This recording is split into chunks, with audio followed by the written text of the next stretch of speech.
Bonjour à tous, je suis ravie de vous retrouver pour cette nouvelle vidéo.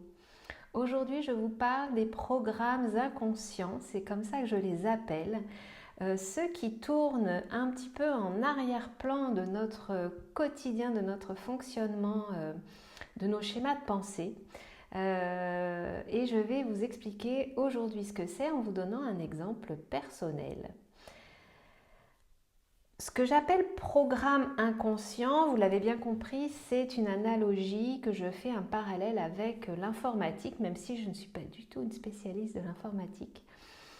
Mais j'appelle programmes inconscients un ensemble de formes de pensée, de schémas de pensée qui sont issus de croyances, de peurs, voilà pour l'essentiel en fait, et du coup de schémas de pensée et de comportement. Et ces programmes, parce que nous en avons plusieurs, tant qu'on n'en a pas conscience, peuvent nous empêcher de vivre sereinement et comme on le souhaiterait la vie de nos rêves. Alors, je vais vous parler, donc moi régulièrement dans les soins, je ressens, je perçois des programmes qui sont bien enquistés, qui sont bien intégrés, vraiment qui imprègnent la structure de la personnalité du consultant. Et j'ai pu moi-même à plusieurs reprises prendre conscience de programmes qui m'empêchent véritablement d'obtenir ce que je souhaite ou d'avoir la vie dont je... Alors je vais tout de suite commencer par vous parler de mon cas, du coup, de vous partager mon expérience et puis je vais essayer de vous expliquer comment je vois ce système de programme et comment il fonctionne. Je suis depuis toute petite une enfant, donc maintenant je suis une adulte, mais j'ai été une enfant qui ne voulait pas déranger, ne prenait pas trop de place, était assez sage, enfin, répondait aux attentes de mes parents. Voilà, donc rien d'exceptionnel. Mais voilà, j'étais pas celle qu'on entendait le plus, j'étais pas celle qui mettait l'ambiance, je ne suis d'ailleurs toujours pas, je suis plutôt celle qui observe et donc plutôt en général dans les groupes et quand je ne me sens pas en confiance, en retrait. J'ai pu même traverser des phases de timidité où je rougissais dès qu'on m'adressait la parole. Et puis, donc ça c'est vraiment quelque chose qui m'a accompagnée tout au long de ma vie, donc je ne suis plus timide, mais je peux rester dans certains groupes en retrait. Voilà. Et j'ai été élevée dans une famille avec des parents des deux côtés, que ce soit mon père ou ma mère, qui sont des personnes très humbles, qui n'aiment pas tellement justement les personnes qui, comme dit ma mère, se montrent, les personnes qui parlent fort, qu'on entend, qui se font remarquer, voilà.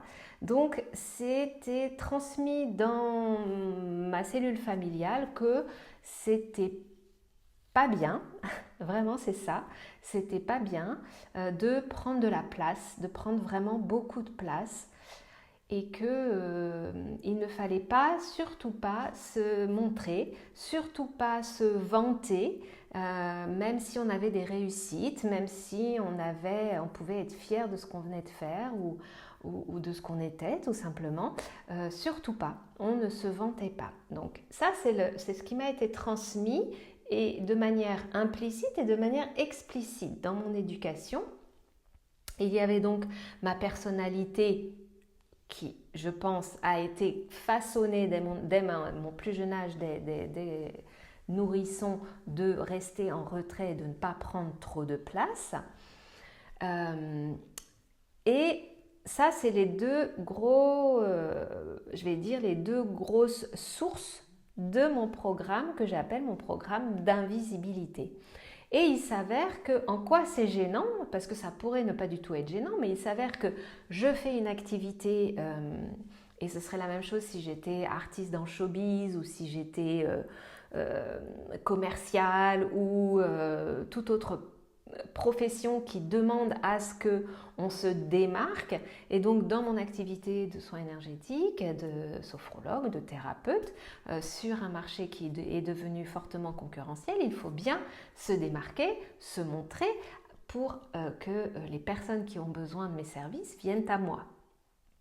Et c'est là que ce programme s'est révélé, c'est-à-dire que eh bien, si je ne prends pas ma place, si je ne me montre pas, si je ne parle pas suffisamment fort, forcément je vais rester dans l'ombre, je reste cachée, je reste invisible. Voilà.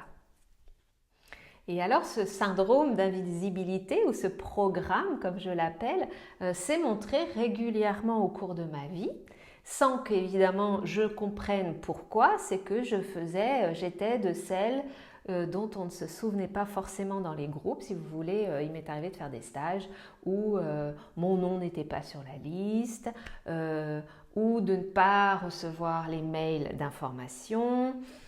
Ce genre. Alors ça n'est pas arrivé systématiquement, pas du tout, absolument pas, mais c'est arrivé de temps en temps. Alors peut-être que ça arrive à tout le monde et que je vois là un lien de cause à effet qui n'a peut-être pas lieu d'être. Je pose ça là comme peut-être possibilité. En effet, en tout cas, moi je l'ai pris comme ça. C'est-à-dire que régulièrement, eh bien, j'avais l'impression qu'on m'oubliait.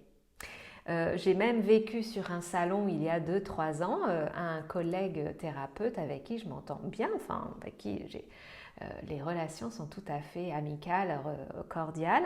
Et on était à l'arrivée, là, avant l'ouverture du salon au public, tous à prendre un petit café. Il arrive un petit peu après. Il dit bonjour à toutes les personnes qui étaient autour de moi, sauf à moi. Et donc, je lui tape sur l'épaule et je lui dis bonjour, je suis là. Et il me dit mais t'étais où? Et je lui dis j'étais là. Je dis mais je ne t'ai pas vu. Et c'est là qu'en plaisantant, il dit enlève ta cape d'invisibilité. Voilà, donc c'est le genre de situation qui arrive de temps en temps et qui montre que voilà, j'ai un petit souci quand même d'humilité un petit peu trop présente. Et ça, je pourrais faire une vidéo sur l'humilité qui est vraiment un problème d'ego. Et oui, d'ego... Et je pourrais vous expliquer comment j'ai analysé ceci. Mais donc, voilà, un petit peu trop en dessous, en retrait, et on ne me voit pas. Et donc, c'est un problème dans mon activité, en effet.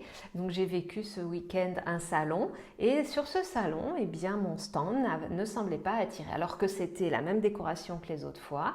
Autant l'année dernière, j'ai eu plein de monde, autant cette année, pas tellement. Donc, je me dis qu'il est temps que j'aille vraiment me libérer de mon programme d'invisibilité.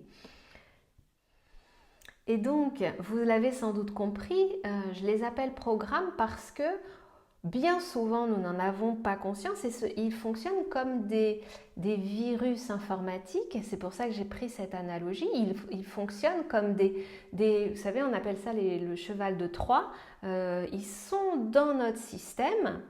Ils sont là de manière un peu, ils avancent en sous-marin, ils ne s'expriment pas forcément de manière bruyante, mais toutes les croyances qui sont associées, toutes les peurs qui sont associées, eh bien forment donc je fais ça pour montrer une pelote bien emmêlée, un nœud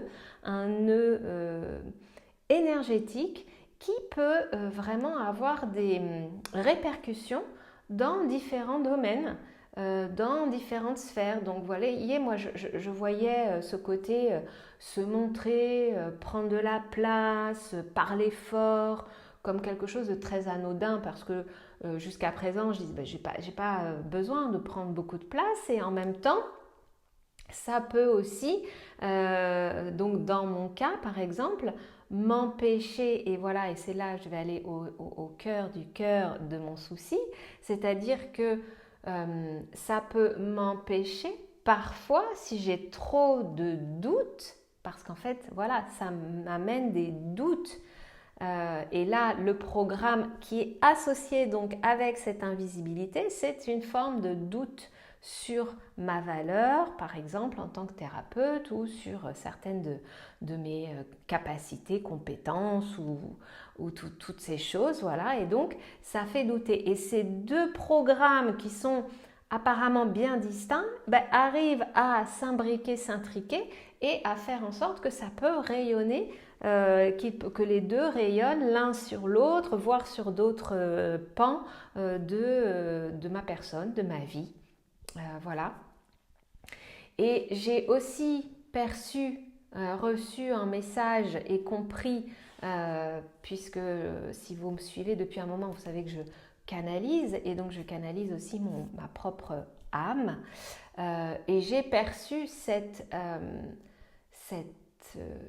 quelque chose de très très puissant pour mon âme, cette peur de faire du mal par rapport à des vies antérieures où j'ai fait des choses terribles. Et mon âme a associé, ou en tout cas a pris comme argent comptant, comme leçon qu'elle diffuse dans toutes les vies qui continuent derrière, c'est-à-dire que avoir de la notoriété, avoir de la puissance, eh bien c'est dangereux, je peux faire du mal aux gens et je peux devenir mauvaise.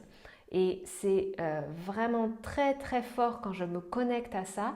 Mon âme a vraiment récupéré en s'incarnant à nouveau sur Terre dans cette vie-ci, donc dans mon corps.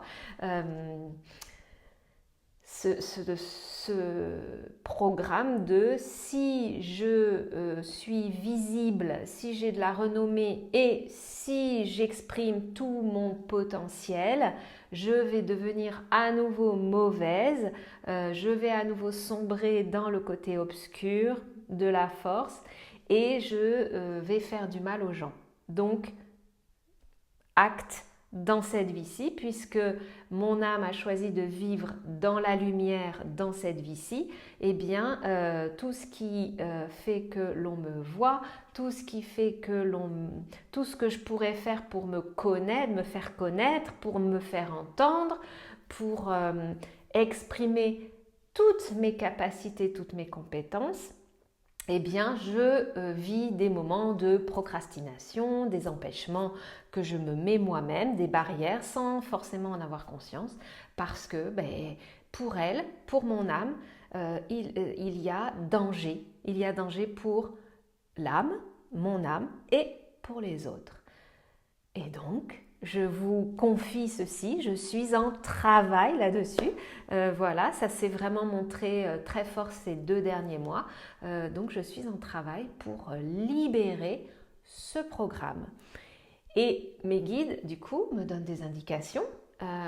Donc, une libération de programme est un long processus, et ça, je l'ai vu chez différents consultants, c'est que ça prend du temps et il ne faut pas être pressé, et que quand c'est le moment, eh bien, ça se libère, mais après plusieurs étapes.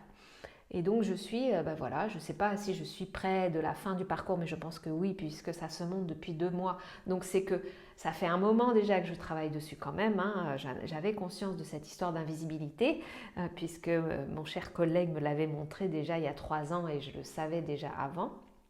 Mais là, voilà, je dois arriver en fin de processus puisque ça se montre de plus en plus et de plus en plus fort. J'ai envie vraiment de m'en libérer. Mais mes guides me disent, voilà, en fait, pour se libérer d'un programme comme ça qui est inconscient, eh bien déjà, il faut le mettre à la conscience. Il faut en prendre conscience. Donc c'est la partie la plus difficile parce que, comme vous l'avez peut-être compris, c'est quelque chose avec lequel on vit et qui, si notre vie ne nous informe pas que c'est un petit problème, eh bien on peut continuer pendant longtemps à vivre avec. Voilà, donc prendre conscience. Et ensuite, plutôt que de résister à ce programme comme j'ai pu le faire au début en disant mais pourquoi et c'est pas juste et qu'est-ce que ça et être en résistance, il y a, et ça c'est valable pour tout un tas de choses, l'accueil. Et l'accueil, c'est donc la prise de conscience et c'est alors c'est pas l'acceptation qui vient après, mais c'est vraiment, je crois que c'est l'identification et la conscientisation, l'accueil et de dire ok, c'est là, parce qu'on peut au début dire non moi pas du tout, ça ne me concerne pas. J'ai vécu ça aussi pour toute autre chose, par exemple de l'anxiété que je vivais quand j'étais plus jeune et où on me disait mais t'es un peu anxieuse, et je disais mais pas du tout. Voilà, donc voilà, j'étais en non, non, moi ça ne me concerne pas ça. Donc là, c'est l'accueil, c'est ok, ben, je le vois, c'est là, j'accueille, c'est là, j'accepte. J'accepte que c'est là, parce qu'on peut accueillir et puis dire, donc être en résistance et un peu se sentir un peu victime, se sentir un peu énervé, un peu frustré. Non, j'accepte que c'est là. Et pour s'en libérer, il faut aller vers l'amour de ce qui est là, de ce programme. Et donc après, il y a ce processus, des rituels, des soins énergétiques pour passer de l'accueil, l'acceptation à l'amour de ce programme, je vais dire ça comme ça. Et puis après être arrivé à l'amour de ce programme qui nous a appris, qui nous a permis malgré tout plein de choses, qui est finalement un système de défense qui a une stratégie qui a fonctionné à un moment ou un autre de notre existence, eh bien on peut le laisser de côté. Voilà ce que j'avais envie de vous partager sur ces fameux programmes inconscients dont je parle depuis quelques temps et qui se montrent à chaque fois que j'ai quelqu'un en soins. Et je ne suis pas exempte de ces programmes. Donc voilà, si vous avez des questions, n'hésitez pas à commenter dans les commentaires. Si vous avez aimé cette vidéo, je vous invite à la liker, à appuyer sur le petit pouce, à la partager aux personnes qui pourraient en avoir besoin. Et puis, je vous donne rendez-vous très bientôt pour une prochaine vidéo. Merci.